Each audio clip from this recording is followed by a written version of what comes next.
Hello दोस्तों, प्रणाम, नमस्ते। आप लोग कैसे होंगे? आशा करती हूँ अच्छे होंगे। एक गीत है, जब दूल्हा बारात जाता है तो उसको सजने में, प्रजा को सामान लाने में देरी होने लगती है।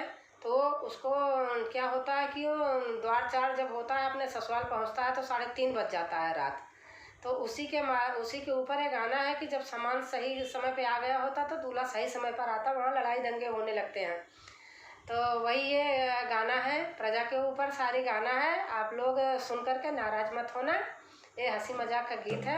दोस्तों अच्छा लगेगा तो लाइक शेयर सब्सक्राइब करना और कमेंट में लिख के ज़रूर बताना कैसे लगा। धन्यवाद।